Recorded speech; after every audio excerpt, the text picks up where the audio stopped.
The boy's name was never spoken aloud in that place, but someone had written it on the wall, etched faintly with what looked like a shard of stone, just 4 letters.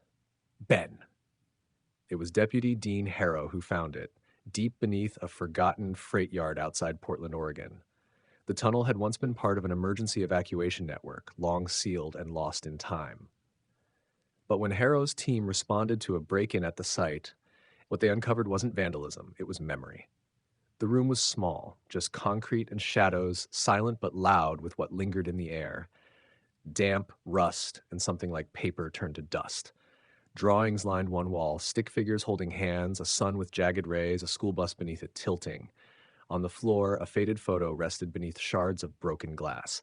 A child's face stared out, vacant eyes, blurred mouth, as if time itself had tried to erase him.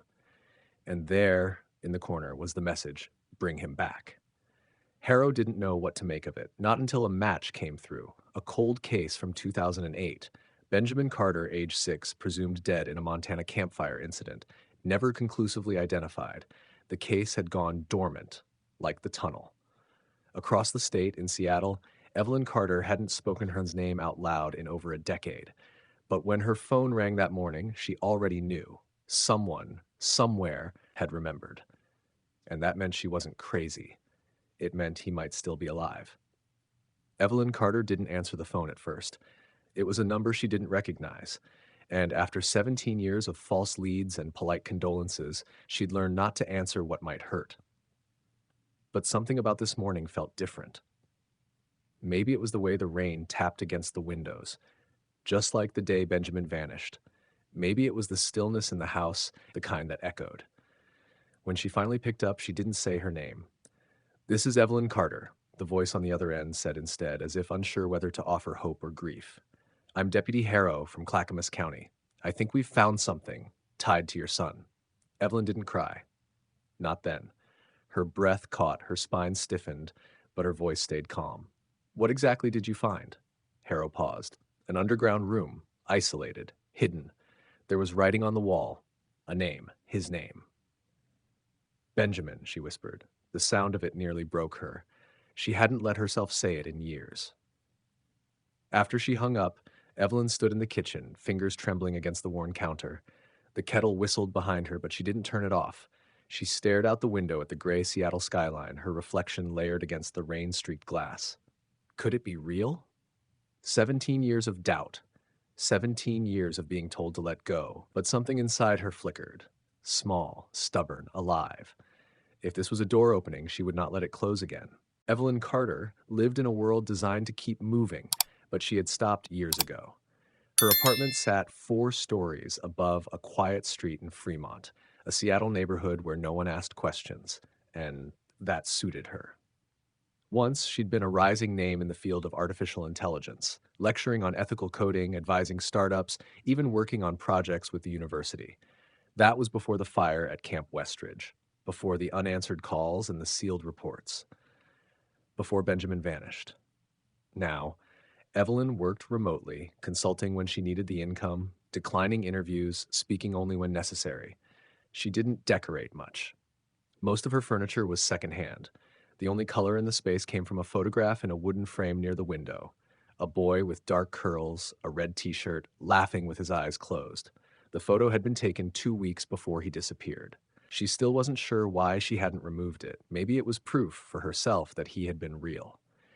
Each year on April 12th, she visited the police station with a binder of notes, tips she'd followed, and people she'd spoken to. And each year, she was politely thanked, then gently reminded that there were no new leads. They never told her to give up outright. They didn't need to. Grief had become a kind of routine, quiet, repetitive, and invisible. But that call, it had punctured something. She found herself pulling out the old files again, reopening her personal archive, password protected, hidden deep on an encrypted drive. Photos, maps, timelines, every strange detail she hadn't been able to explain. The fire, the camp's sudden closure, the inconsistencies in staffing records. One counselor listed on duty, Cynthia Morell, had never been located. Evelyn had always believed the truth was buried, that someone had taken Benjamin not just physically but intentionally, erasing him like a program overwritten with new code. Now she had something concrete, a room, a name etched in stone. She printed out a map of Clackamas County. She circled the coordinates Harrow had sent, a tunnel near the old railway yards, abandoned for decades. It didn't make sense, and yet it did, because every mother knows her child's name. And some part of Evelyn believed that if Benjamin had found a way to write it, he was trying to be found. She pressed her hand flat against the photo frame on the windowsill. "I'm coming," she whispered. Later that evening, Evelyn met Lena Hastings at the small cafe they used to frequent during grad school. Bitterroot and Grain, nestled between a bookstore and an old post office. Lena had been her best friend before the world cracked open. Now, they spoke once or twice a year, birthday check-ins, the occasional article forwarded with a "thought of you" subject line. But when Evelyn texted, "Can we talk? It's about Benjamin," Lena responded in under 5 seconds. "Yes, anywhere, now." They sat by the window as the sky dimmed outside. Evelyn stirred her tea but never drank it. "He might be alive," she said. Lena froze. Her hands went still over her cup. What do you mean?" Evelyn told her everything, about the phone call from Deputy Harrow, the underground room, the name written on the wall. The message, "Bring him back." She even showed Lena the photos Harrow had sent, grainy images of the concrete space, the etched letters, and a stick figure drawing Evelyn immediately recognized as Benjamin's style. He had always drawn the sun with 7 lines. Never more, never less. "I know it sounds impossible," Evelyn said quietly, "but I've never stopped believing they were hiding something." Lena exhaled, her face unreadable. "You don't sound crazy, Evelyn. You sound certain." "I am." "I saw what it did to you," Lena whispered. "When they told you he died in that fire, you never had a body, just a melted shoe and a name tag, and they called that closure." Evelyn's eyes burned. "It wasn't. I never accepted it." A silence passed between them, weighty but familiar. "I've kept looking," Evelyn said. "Quietly, I followed every mention of the camp. I traced the company that funded it, Harvest Light Initiative. Their records disappeared overnight. Their staff, reassigned. 2 went missing entirely. And that counselor, Cynthia Morell, her name doesn't exist before 2007. Lena finally took a sip of tea. Her voice was low. "If you're right, I have to go," Evelyn said. "To Oregon. To that tunnel." Lena reached across the table and placed her hand over Evelyn's. "Then you're not going alone." Evelyn met her eyes, old pains softened by loyalty. In Lena's expression, there was no judgment, only quiet resolve. "Do you think he remembers me?" Evelyn asked, voice almost inaudible. "If he does," Lena said, "he's waiting for you." Outside, the streetlights flickered on. A city kept moving around them, but something had shifted. Not just in the world, but in Evelyn. This wasn't about grief anymore. It was about finding the truth, about reclaiming a name and bringing a boy home. It started with a whisper on a forgotten forum. Evelyn had joined the thread months ago under an alias, Corvidae74, one of the many accounts she used to scour the darker corners of the internet. A subreddit titled Outliers had begun circulating rumors of a video, something pulled from an old external hard drive purchased at an estate sale. No one seemed to know where it came from, but the description stopped Evelyn cold. Unlisted footage, children in matching clothes, underground location. One looks directly at the camera, just a flash, but the eyes. The post had been removed minutes after it went up, but not before Evelyn screenshot the username, Kai RVX. It took her 2 days to trace him. Kai Rivers was a 22-year-old student at Portland State, majoring in digital anthropology. His online presence was light but trackable. She found his name listed as a former volunteer intern with an organization that digitized analog media for donation centers and foster archives. Evelyn sent him a message, direct, measured, and impossible to ignore. "You posted something, a video. I need to see it. I think it's about my son." The reply came 2 hours later. "Meet me in person. Coffee house called Bright Grounds. Bring ID. I'm not sending anything online." The next morning, Evelyn stood outside Bright Grounds, a corner cafe just off Belmont Street in Portland. Rain tapped rhythmically against the windows. Inside, Kai was already waiting.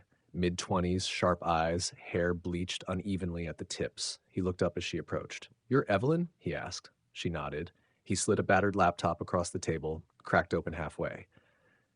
"I wasn't supposed to keep a copy," he said. "We digitize junk all the time, tapes from the 90s, old sermons, family footage. But this one, it wasn't labeled, no metadata. I thought it was just corruption at first, until I played it. Evelyn's hands tightened on the table. Kai opened the file. The screen flickered, then began to play. Grainy, black and white. A static corridor lined with beds. 8 children sat on the floor, backs straight, hands in their laps. No one spoke. No one moved. Fluorescent light flickered above. In the far corner, a tall figure, face out of frame, paced slowly. Then one of the children turned. He looked directly at the camera. Just for a second, Evelyn leaned in. It wasn't the face that stopped her, it was the expression. The eyes were familiar, wide set, alert, but dulled like something had been dimmed inside. A scar cut beneath the left cheek, barely visible. The camera shook, then cut to black. I ran a visual cross-reference, Kai said. Nothing came up, but I thought of posting it anyway until someone messaged me, told me to delete it, that it was a privacy violation. Evelyn's voice was tight. Did they identify themselves? No, but the account was created that day, and it disappeared the moment I took the post down. She stared at the frozen last frame of the boy's face. I know that look, she said quietly. Who is he? Kai asked. Evelyn's hand moved slowly over the screen. My son, Benjamin. Kai didn't press her for more. Instead, he watched Evelyn with a mixture of curiosity and caution, as if he had just handed her something radioactive and wasn't sure what would happen next. There's more, he said after a moment. The video came from a hard drive that was part of a bulk donation to an old media preservation program I interned with. Most of it was boring. Wedding tapes, sermons, random home videos. But this file wasn't labeled like the rest. It was just a string of letters and numbers, like it had been deliberately scrambled. Evelyn leaned forward. Where did the hard drive come from? Kai pulled out a folded sheet of paper. Estate sale. Old man died in a trailer park just outside Bend, no known family. Name was, get this, David Morell. Evelyn froze. Morell? Kai nodded. That means something? She didn't answer right away, but her mind was already there. Back at the camp records from 2008. One of the last employees logged in that summer had been a Cynthia Morell, a ghost in the system. No birth certificate, no license, just a name that shouldn't have existed. She looked up at him. What happened to the other tapes? Destroyed, Kai said. But this one, I kept it. I don't know why. Something about that kid. He looked like he was trying to reach through the screen. Evelyn was silent for a moment. Then, I want to show you something. She pulled a photo from her wallet. It was old, folded, and creased along the edges. Benjamin, age 6, grinning at the camera with missing front teeth. Same eyes, same curls, same tilt of the head. Kai's breath caught. That's him. She nodded. Or it was. The next day, Kai sent her a second message, just a screenshot, time-stamped from footage taken at a bookstore downtown. A tall young man was visible in the frame, organizing shelves, wearing a red apron, his head tilted just so. Kai's message read, he looks just like the boy in the video, and he's real. The store was called The Gray Shelf. Independent, run by volunteers, no social media presence. Evelyn went alone. She watched him from behind the philosophy section for almost 10 minutes before saying a word. He looked older, of course, maybe 23, pale, thoughtful, quiet hands. Then he glanced up, and for a second, she saw it again. Not the video, not the photograph, but something deeper, a flicker. She stepped forward. Excuse me, she said softly. Can you help me find a book? He turned. Their eyes met. There was a pause, not recognition, but something else, connection, a static in the air. He smiled gently. Sure. What are you looking for? Evelyn's voice caught. Something. I lost a long time ago. He tilted his head slightly, puzzled but kind. We'll try to find it together then. He turned toward the shelves. She stood perfectly still, trying not to collapse under the weight of what she had just heard. His voice, she had dreamed of it for 17 years. 17 years ago, the fire at Camp Westridge was declared an accident. It broke out at 3:12 a.m. during the final night of session when most of the campers were asleep. The blaze tore through the upper cabins, reduced the dining hall to cinders, and left 6 children unaccounted for. Among them, Benjamin Carter, age 6. The report cited faulty wiring. Evelyn had read the summary over 100 times. She knew every line by heart, and she never believed a single one. The photographs of the aftermath were grainy and inconclusive. Only 4 sets of remains were recovered, burned beyond recognition. Evelyn was told that one of them, a small body wearing a shoe marked BC, was most likely Benjamin. a burnt name tag, a melted plastic dinosaur. That was all. But even then, something hadn't made sense.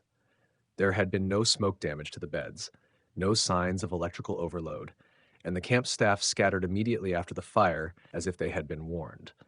Only 2 counselors returned to give statements, and one of them, Cynthia Morell, disappeared shortly after.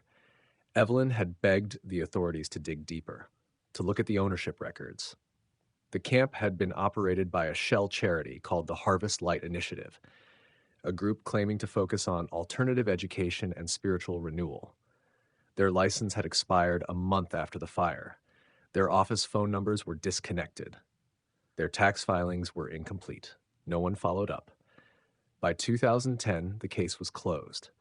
Evelyn was told to grieve and move on, but she hadn't.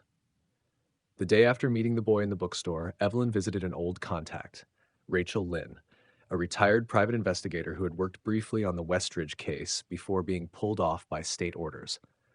I always thought there was more to it, Rachel said as she sifted through a box of her old files in her garage. That fire wasn't meant to cover up a tragedy, it was meant to erase something. She pulled out a folder labeled Westridge Unfiled. Inside were photos Evelyn had never seen, maps of the grounds, personnel lists, a blurry photo of a woman standing near the camp gate. No ID, no timestamp. But Evelyn knew the face. Cynthia Morell, she whispered. Rachel nodded. She was registered as a counselor, but none of the kids remember her clearly, like she wasn't meant to be remembered. What happened to her? Rachel's expression darkened. She changed names. I tracked 3 aliases over the next 5 years. She resurfaced in Oregon around 2013, working with a religious homeschooling network. Then she vanished again. Evelyn's voice dropped. Is there any address? Anything current? Rachel tapped a post-it, stuck to the last page. Last verified sighting was at a remote property outside of Ashland, some kind of retreat center. No phone lines. Locals called it the farmhouse. Evelyn stared at the note. The page in her hands trembled slightly. This wasn't over. It had never been over. She looked at Rachel. I'm going there. Rachel didn't ask her to reconsider. She simply nodded. I'll go with you. They reached the edge of the property just after sunrise. The road to the farmhouse was overgrown, barely wide enough for Rachel's SUV to pass through. Trees crowded in on both sides like they were trying to forget what had been built between them. The last mile they continued on foot. No recent tire tracks, no mailbox, no sign of anyone living here. But someone had. The house itself stood quiet and strange, set back from the tree line like it had been placed there by accident.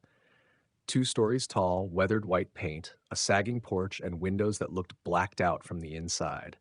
There were wind chimes hanging from the gutters, but no wind to move them. It looks abandoned, Rachel said, voice low. Evelyn stepped forward slowly. That doesn't mean it is. They didn't go through the front. Rachel had brought lockpicks, but the back door was already cracked open as if someone had left in a hurry, or expected someone to come back. The inside was worse than Evelyn imagined. Not chaos, not squalor. It was organized. Clean floors, labeled boxes, shelves with children's books arranged alphabetically, a long table with evenly spaced chairs. At the end of the hallway, a faded bulletin board with weekly schedules written in tidy cursive, all dated from years ago. Weeks, months, years. Carefully documented as if time had been kept here, even when the world had stopped caring. And on the wall next to the fire escape plan hung a photograph. Children, 7 of them. Lined up in a row, unsmiling, all wearing identical dark gray clothing. In the center stood a taller woman, gray dress, blank face, hands folded. Evelyn stepped closer. Her breath caught. Third from the left. Dark curls, slight tilt of the head. It was him, Benjamin, much older than she remembered. Maybe 8, maybe 9. But it was him. She touched the glass, eyes burning. Someone tried to preserve this, she said, like a museum. Rachel walked to a closed door down the hallway. She pushed gently. It creaked open to reveal a room with bunk beds and handmade name tags still pinned above each frame. Not names, though. Virtue, silence, honor, obedience. Rachel's voice turned cold. These weren't kids. They were being rebranded. Evelyn turned to her. You said Cynthia Morell changed names. What else? Rachel pulled out her phone, swiping to a note. After Oregon, she filed paperwork under the name Sister Kayla Merrill and founded a private restorative faith program outside Klamath Falls. Said it was for troubled youth. Is it still open? No, Rachel said, shut down in 2019 after a student filed a lawsuit. The case was sealed. Evelyn felt her stomach turn. She looked around the silent house again, every perfect placed object now taking on a sinister clarity.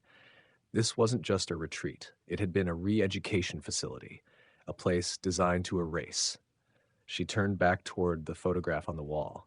If Benjamin had survived here, what had they done to him? And who else had made it out? 2 days later, Evelyn returned to the bookstore. She didn't bring the photo. She didn't bring Rachel. This wasn't about evidence now.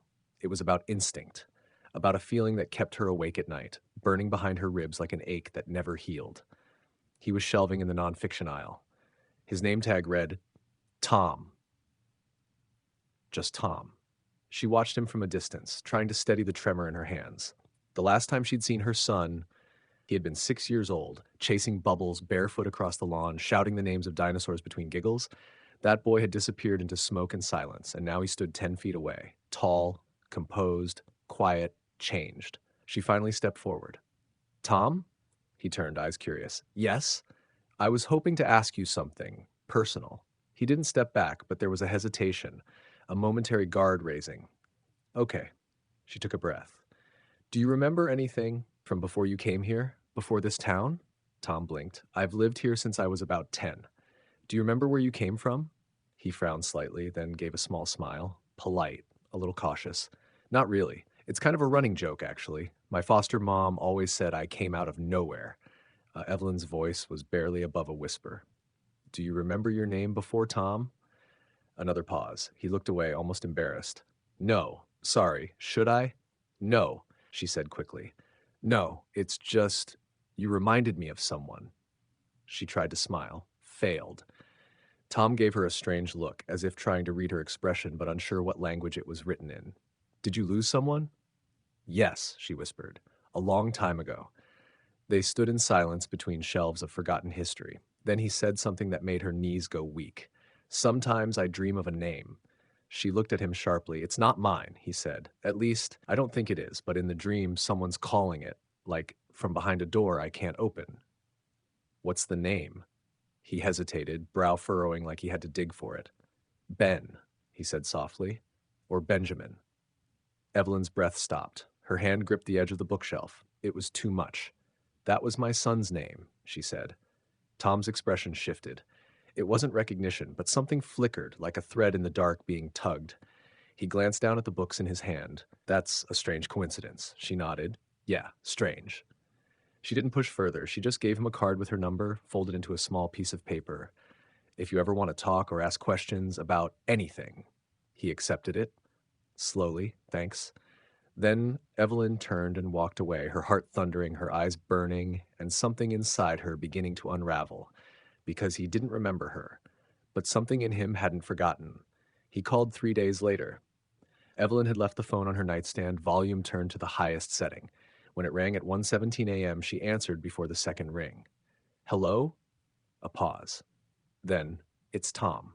Her breath caught. She sat up in bed, gripping the phone like a lifeline. I think I want to talk. They met at a park just outside the city. It was cold but quiet. No kids, no joggers, just the hush of wind through pine and the soft creak of rusted swings. Tom sat on a bench. She didn't hug him, didn't cry. She just sat beside him. He spoke first. I didn't tell you everything. Evelyn kept her eyes forward. I didn't expect you to. There's this memory, he said, voice low. I don't know if it's real. I used to think it was a dream, a hallway, a woman's voice, reading something like a poem, over and over. I couldn't understand the words, but the tone, it was strict, like it was being taught. Evelyn didn't interrupt. And then, a boy next to me, curly hair, younger. He said something like, don't say your name too loud. I didn't know what he meant. Evelyn's voice was a whisper. Did you know your name then? Tom hesitated. I think I was trying to forget it. She finally turned toward him. Why? He looked down at his hands. Because they told us to. They sat in silence for a moment, heavy with memory neither of them could fully name. Then Evelyn reached into her coat pocket and handed him a folded photo. It was worn, creased down the middle. I want to show you something, she said. Tom opened it slowly. The image was of a boy, 6 years old, beaming in a red t-shirt, arms wrapped around a dinosaur plush toy. The curls were the same, the eyes unmistakable. "That's you," she said softly. "That's Ben." He stared at the photo for a long time. Then, "I don't remember him." "You don't have to," Evelyn said. "He remembers you." His voice was tight. "Why would they erase me?" Evelyn's throat burned. Slopes hit because someone wanted to control who you became. They couldn't let you be a child. They needed you to be something else, and you weren't. He didn't answer, but he didn't look away. She placed a second envelope beside him. It was sealed. "A DNA test," she said. "I took a strand of your hair from your jacket. I know I should have asked. I'm sorry." He didn't seem angry, just stunned. "When the results come in," she said, "I'll tell you, but I already know." She stood slowly. Tom didn't, but as she walked away, he called out, "Do you think he's still there?" Evelyn turned. "Who?" "The boy who told me not to say my name. The one who remembered." She took a breath. "I think he's waiting for someone to come back." Tom nodded, eyes distant. "And if I am that boy?" he asked. Evelyn stepped closer. "Then I'll wait as long as it takes for you to remember." Tom didn't answer, but he didn't leave either. The call came from Rachel at dawn. "I found her." Evelyn was already halfway through her first coffee, watching the sunrise with the envelope still unopened on her table. Rachel didn't wait for a reaction.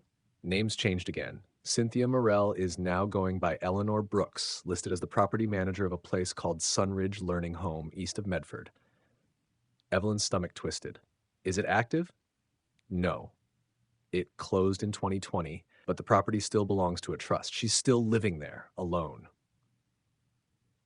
A pause. "Evelyn," Rachel said, voice firm, "you can't do this alone." "I'm not alone," Evelyn replied. 3 days later, Evelyn and Rachel drove toward the Sunridge property, 47 acres of sloped field, tall grass, and forgotten buildings. It had once been a summer home, then a boarding school, then a reform center for developmental moral redirection. The words meant nothing, or rather, they meant exactly what she feared. They parked at the edge of a cracked driveway, no sign, no guard, no gate, just a gravel path and a house wrapped in silence. They didn't knock. The woman who opened the door was older than Evelyn remembered, but the eyes were the same, cold, measured, watchful. Her hair was tied back neatly, her sweater was ivory. She looked like a retired librarian, but Evelyn recognized her instantly. "Cynthia." "Cynthia." The woman blinked. "I go by Eleanor now." "I don't care what you go by." Rachel stood beside her, arms crossed. Her presence alone was enough to shift the energy.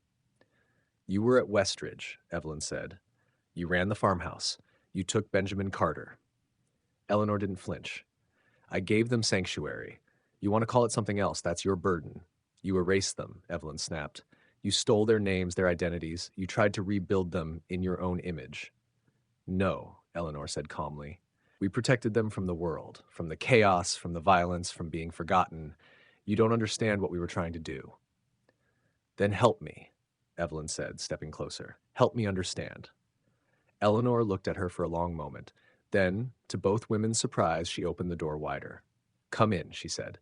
The living room was clean, sparse, eerily familiar, labeled boxes, schedules still taped to the wall, names, discipline, mercy, hope, carved into the backs of chairs like furniture from a lost cult. Eleanor sat. Evelyn did not. "I remember him," Eleanor said. "Curious boy. Difficult at first, but he adjusted. Most of them did." "You mean he obeyed?" Evelyn hissed. Eleanor looked at her evenly. "You don't know what he came from." "I know exactly what he came from. He came from me."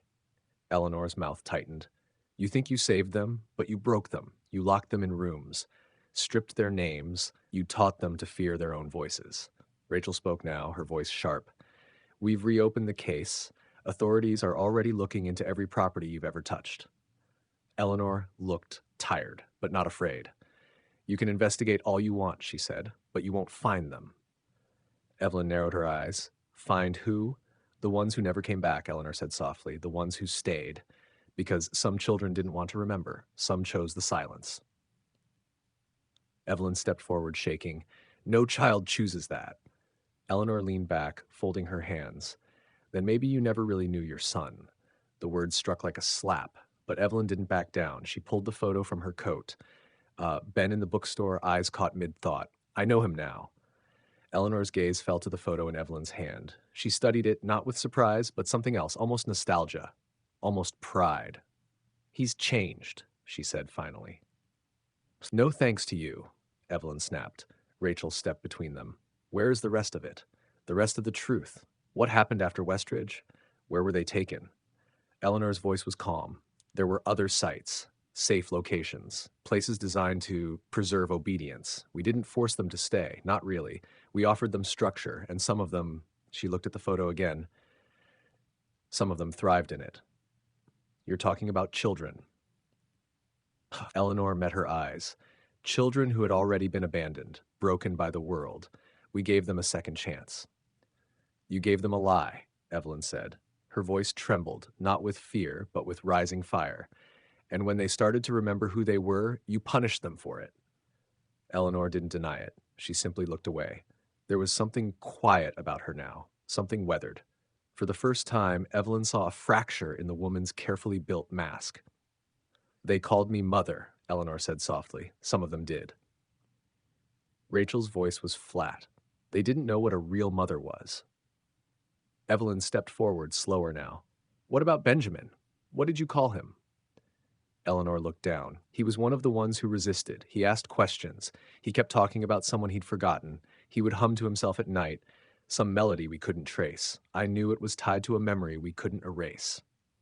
Evelyn closed her eyes. It was Twinkle, Twinkle, Little Star. She used to sing it every night before bed.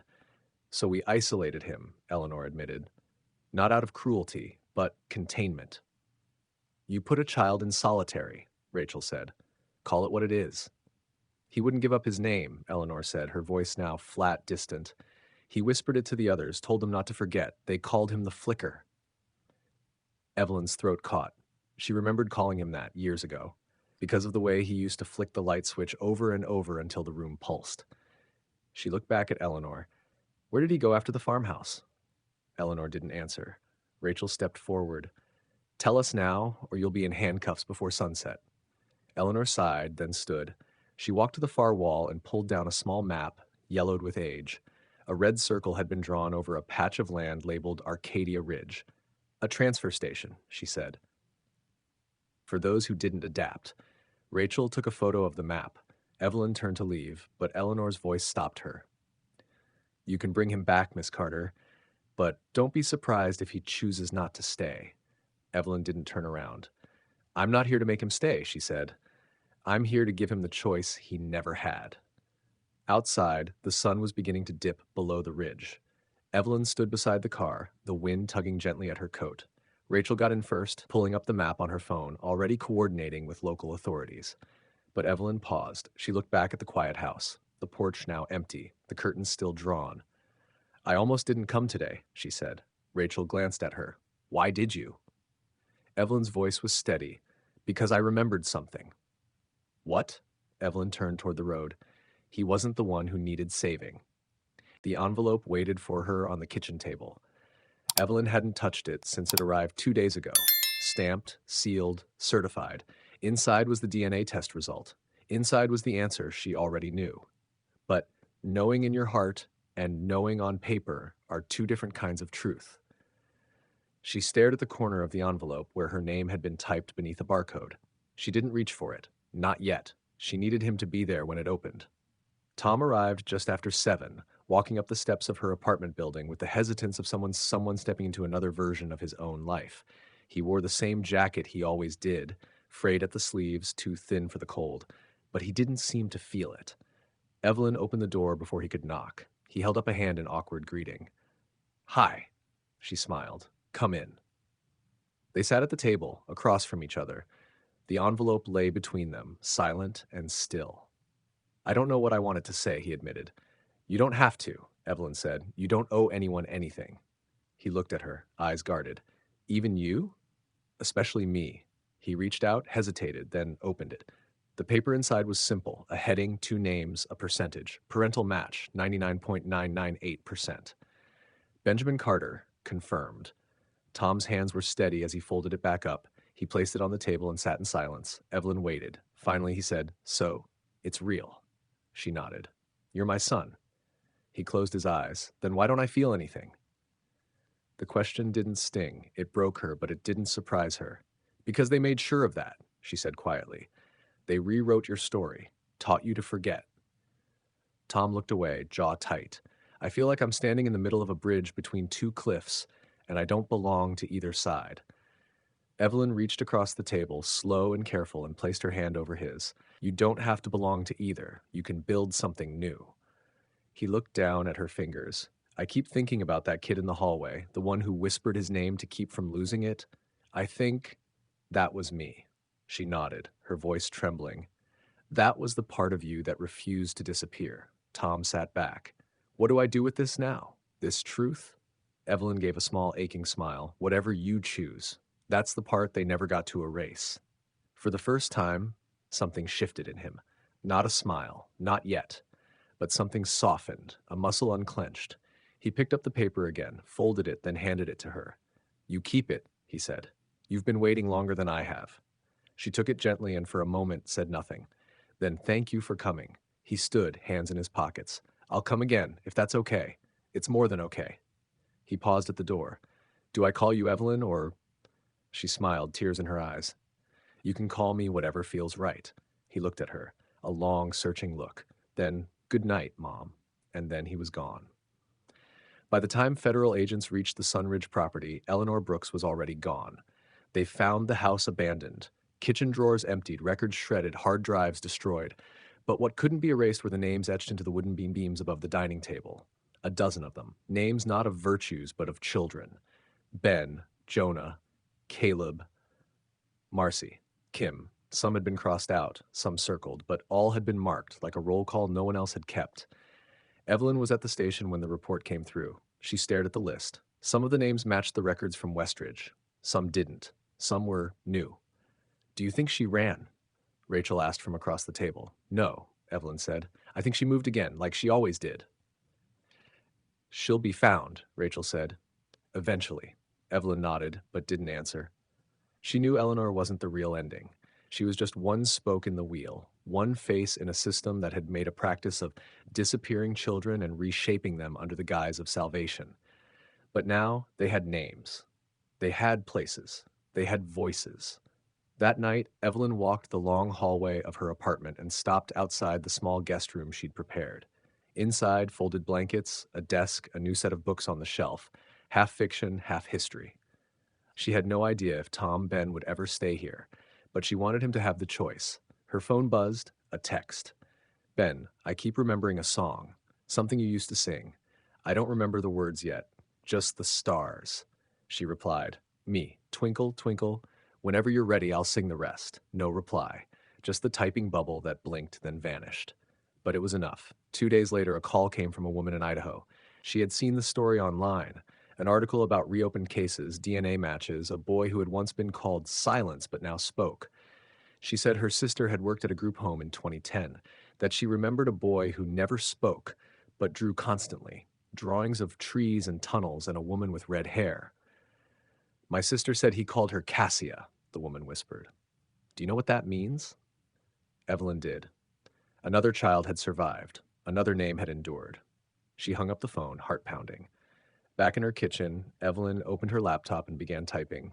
Subject line, Arcadia Ridge, second tunnel entry. 2, Special Agent Taurus, new tip from out-of-state witness. Possible survivor from the Cassia mural. Suggest follow-up in eastern Idaho. Possible alias Silence or Cassia. We may not have all of them yet, but we're getting closer. EC. She hit send. Then she walked to the window and looked out at the night sky. Somewhere out there, more of them were waiting, and this time, the world would not forget their names. The first time Ben stayed overnight, he didn't sleep. Evelyn heard him from the hallway, footsteps pacing the small guest room, the quiet creak of floorboards, the sound of drawers opening and closing, not out of curiosity, but out of ritual. At 3:14 a.m., he opened the door and stood in the doorway, eyes shadowed, arms crossed like a boy who didn't know where to put his fear. I didn't want to wake you, he said. You didn't, she replied softly. You want some tea? He nodded. They sat in the kitchen in silence, the warm light buzzing overhead, 2 mugs between them. She didn't press him. She didn't ask what he had dreamed. He eventually said, I keep feeling like someone's going to come knock on the door and take me back. They won't, she said. They always did before. Evelyn gripped the mug tighter. This time is different. How? Because now you're not alone. Ben didn't use the name often, Not at first. He signed forms as Tom, but introduced himself that way. It was easier, simpler, less like a doorway he wasn't ready to step through. But every few days, he'd touch the photo Evelyn kept framed by the entryway, 6-year-old Benjamin in red, smiling without fear, and just stare. She noticed he began humming again. At first, it was tuneless, then familiar. One evening, she heard it clearly. Twinkle, twinkle, little star. She joined him. He didn't stop her. A therapist named Dr. Wren met with them weekly. At first, Ben only sat in silence, scribbling on the edge of a notepad, but over time the scribbles became diagrams, then scenes. A hallway, a door, a hand reaching back. I drew that a lot when I was younger, he said in session, before I knew why. What does the door lead to? Dr. Wren asked. Ben had looked at Evelyn. She was behind it. One evening, Evelyn made grilled cheese and tomato soup, Ben's favorite when he was 6. She didn't mention that. Just slid the plate across the table. He took a bite, paused. You used to cut the sandwiches into triangles, he said. Her eyes welled, but she smiled. I did. I didn't remember that until now. Ben didn't say anything else, but he finished every bite. Later that night, Evelyn found a note folded on the table. If I start to remember and it hurts, will you still stay? She wrote back underneath. If you forget again, I'll remind you. As many times as it takes. She left it on his pillow. In the morning, it was gone. It started with a name on a paper. Ben had enrolled in a writing course at a community center downtown. It wasn't for credit. It wasn't even for a grade. The instructor, a soft-spoken woman named Marina, gave them simple prompts. Write about a place that remembers you. Describe something you lost but never grieved. For most, it was creative writing. For Ben, it was excavation. He didn't share anything in class, not at first. But at night, Evelyn noticed the pages piling up beside his bed. Some were covered in neat paragraphs. Others were drawings, fragments of memory sketched in ink, a handprint on fogged glass, a row of shoes outside a room marked reflection, a child covering his mouth, eyes wide with warning. One day, he left a page out on the kitchen table. Evelyn didn't mean to read it, but she did. My name is Benjamin Carter. I think I was taken. I think they tried to replace me with someone named Tom. He was quieter, easier. He never asked questions, but I'm not sure which one of us survived. That night, she didn't say anything, just made dinner and let the silence hold them gently.